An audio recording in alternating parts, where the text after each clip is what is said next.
하나님 말씀 사무엘상 30장 8절입니다.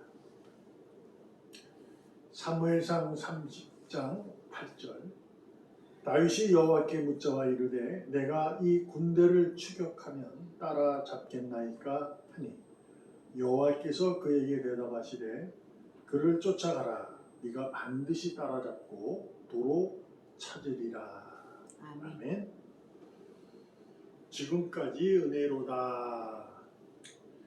우리가 이제 신앙생활하면서 예수를 주로 고백하며 삶을 살아갈 때 가장 많이 사용하는 단어가 은혜라는 단어인데, 거기서 붙이면 지금까지 은혜입니다라는 고백일 겁니다. 아멘. 지금까지 은혜입니다. 우리가 이 믿음으로 하나님 대한 그 사랑을, 그분이 베푸신 은혜를 기억하시고 늘 감사하면서 믿음으로 주님에게 가까이 가는 우리가 되고 하나님에 대한 소망을 잃어버리지 않기를 부탁드립니다.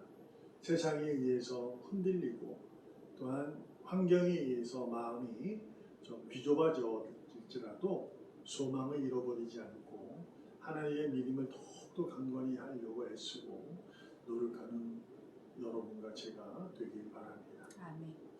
사무엘상입니다. 다윗의 얘기가 많겠죠. 비록 오늘도 다윗인데, 다윗이 왕이 되기 전에 이제 그는 이렇게 도망을 다녔잖아요. 그래서 이제 하나의 군대, 자기의 부족을 이렇게 만들게 되었고, 필요한 사람들, 자기의 부하들도 있었지만 이제 주변에서 많은 사람들이 다윗을 찾아와서 같이 이렇게 살았죠. 우리가 옛날 영화 같은 거 보면 그렇잖아요. 어떤 마을이 생기면 거기에 찾아오는 사람들, 잘 되는 데는 찾아오고 그러는 거죠.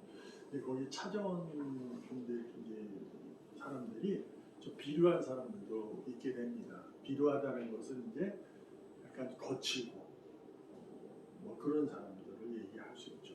야만적인 사람들. 그러나 이제 다윗과 함께하면서 그들이 그 마을을, 자기의 부족을 이렇게 일어나고 있을 때였습니다. 다윗이 그 부하들과 잠시 자리를 비운 사이에 아멜리라는 군대에서 그 부족을 찾아와, 다윗의 부족을 찾아와서 그 가족의 전부와 재산을 싹 빼앗아 가게 됩니다. 그리고 나서 4월 3일이 지난 후에 다윗이 왔는데 그것을 발견하게 됐으니 얼마나 놀랬겠어요. 망연자실한 입장이었을 것입니다. 이게 뭐지라는 거예요. 그때 다윗은 지금까지 경험했던 하나님의 은혜를 기억하고 그는 하나님 앞에 찾아가서 무릎 꿇고 기도합니다. 오늘 본문에서 이렇게 여호와께서 우리를 보호하시고 우리를 치러 온 그 군대를, 죄송합니다. 이건 23절이고 8절에 보면 하나님 앞에 이렇게 묻습니다. 내가 이 군대를 추격하면 따라잡겠습니까? 라고요. 자, 이 말의 의미를 잠깐 생각해 보는 거야. 이 군대를 추격하면 따라잡을 수 있겠습니까? 왜 이렇게 구했을까? 따라잡겠다고. 그는 하나님의 은혜를 경험했고, 그런데 분명히 믿을 텐데 왜 이렇게 했을까? 그러나 여기서 우리가 살펴볼 수 있는 것이 사흘이 지났다는 거예요. 사흘이 지나서 광야를 이제 그 아멜렉이 이제 포로들을 데리고 가는 거예요. 그러니까 이게 이제 사흘이 지난 이후에 쫓아간다는 게 쉽지 않잖아요. 지금처럼 무슨 움직이는 뭐가 있는 것도 아니고 있어야 이제 마일 정도인데 이게 되겠습니까? 그때 하나님께서 그에게 말씀하시는데 이렇게 그를 쫓아가라. 반드시 따라잡을 것이고 도로 되찾을 것이다 라는 응답의 말씀을 듣고 그는 은혜라고 이해해서 군대의 400명과 함께 그는 추격을 하기 시작합니다. 그 추격을 해서 그는 하나님의 약속, 모든 것을, 가족과 재산을 하나도 잃어버리지 않고 되찾게 됩니다. 근데 우리도 알다시피 되찾으면 전쟁을 치른 전리품까지 있겠죠. 다 이제 차지하게 되죠. 여러분과 제가 지금까지 하나님에 대한 은혜다. 이것은 지금까지 내가 살펴보고 지금까지 내가 상황 이 모든 것이 하나님의 은혜로 그분이 주신 분기, 몫이에요. 하나님에게 선물하신 거거든요. 그러므로 내가 지금 상황이 어쩔 수 없을 때 하나님께 구하면 하나님의 약속은 변하지 않아서 하나님의 능력이 새롭게 채워지는 줄로 믿습니다. 하나님께서는 마음이 정결한 자에게는 선을 행하시는 분이니까 이것을 우리가 마음에 담고 여러분과 제가 세상에 의해서 환경에 의해서 마음 흔들리지 마시고 정결한 마음을 갖는 즉 성령님에 의해서 내가 이렇게 순종하는 성령의 능력으로 살아가는 그러한 마음을 가지려고 애쓰시고 노력하시기 바랍니다. 믿음의 지난주에도 말씀 잠깐 드렸죠. 믿음의 수치가 줄어들 수는 있어요. 그러나 하나님에 대한 믿음을 잃어버리지 않으시고 그 수치를 점점 늘려가려고 애쓰시면 좋겠어요. 다윗과 부하들은 그것을 다 찾아서 하나님의 응답을 찾았으니 얼마나 기뻤겠어요. 되찾았으니까 되게 큰 기쁨을 맛보게 되었을 것입니다. 근데 이제 재미난 게 이제 문제가 생기게 됩니다. 문제가 생기는데 전리품을 나누어지는데 참여하지 않은 사람들은 주지 맙시다라는 얘기가 나오기 시작한 거예요. 사람이라는 것은 견불생심이라고 보는 것이 있으면 욕심이 생기잖아요. 근데 더군다나 이 부하들은 전쟁을 치른 거예요. 사흘 동안 쫓아가가지고 뒤에 뒤따라가가지고 다 차지한 거거든요. 그래 자기는 고생을 했어요. 그러나 거기 남아있던 사람들은 고생하지 않았거든요.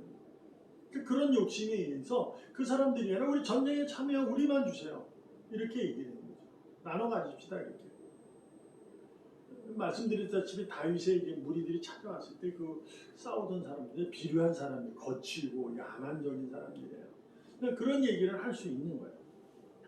근데 그 하나님 이제 다윗은 그럼에도 불구하고 차별 없이 동일하게 모든 것을 나누게 됩니다.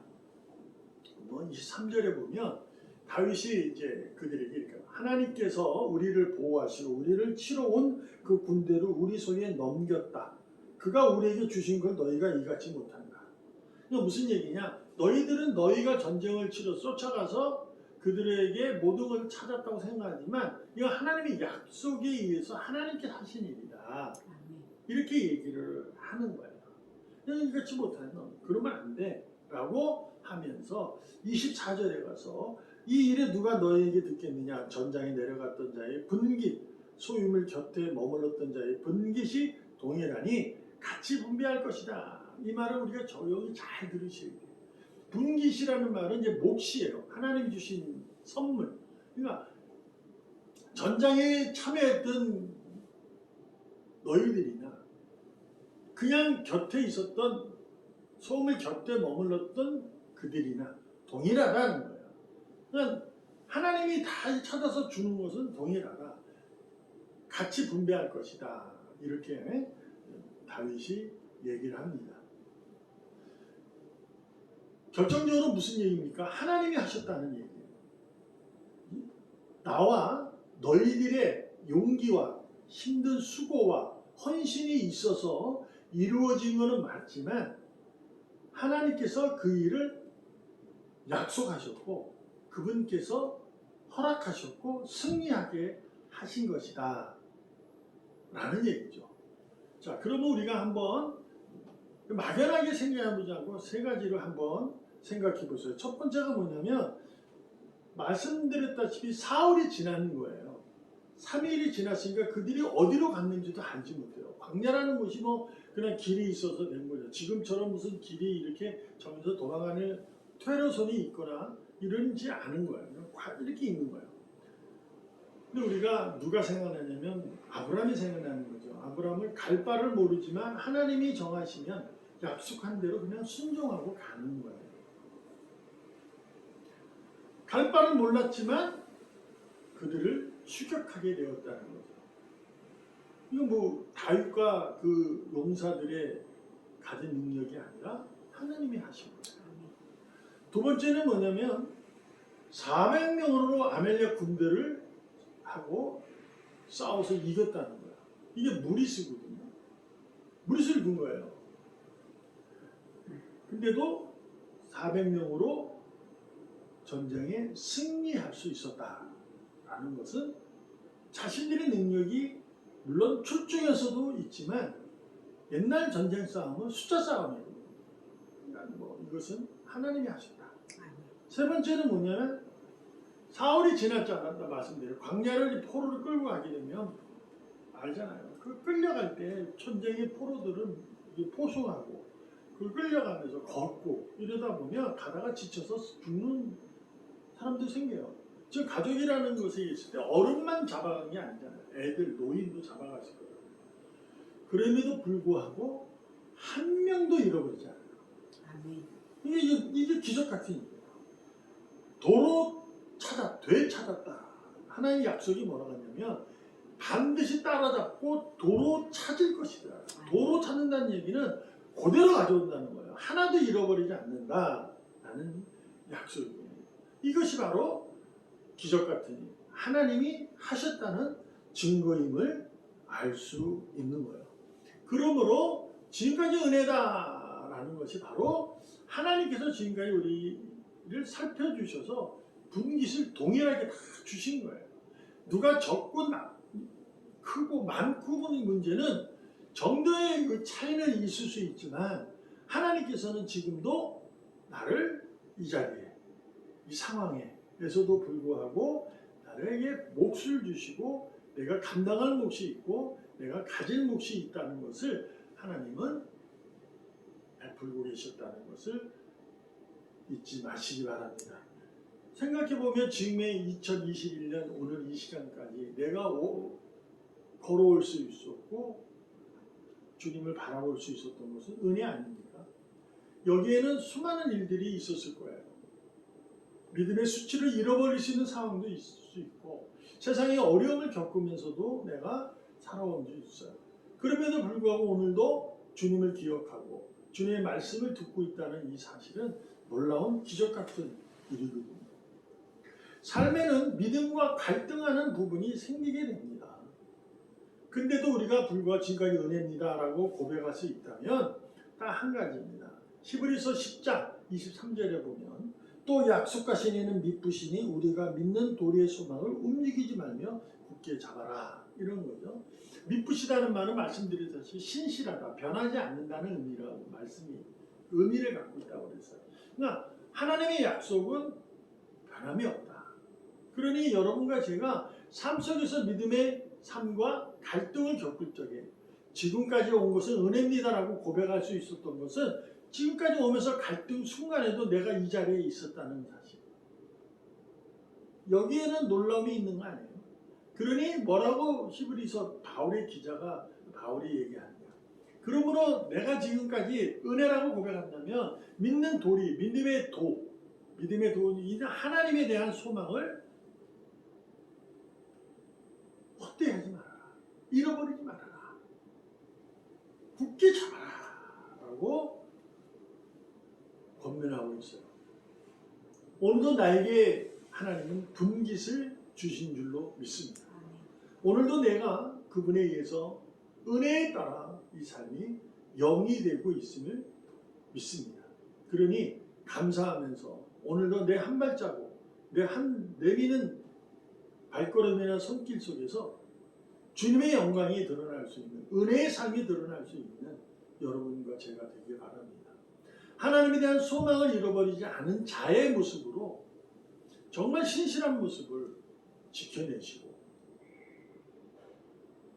찬양과 감사가 멈추지 않는 우리가 되기를 주님의 이름으로 축복합니다. 하나님의 약속을 소망으로 두고 지금의 이 어려움, 힘든 이 삶 가운데서 인내하시고 충성하기를 다시금 주님의 이름으로 축복합니다. 아멘. 기도하겠습니다. 살아계신 하나님 감사합니다. 오늘도 믿음의 소망을 잃어버리지 아니하고 굳게 잡고 그럼에도 불구하고 힘차게 달려나가겠습니다. 용기 주시고 능력 주셔서 힘있게 축복하여 주시옵소서. 아멘. 살아계시는 예수님의 이름으로 감사하며 기도합니다. 아멘. 아멘.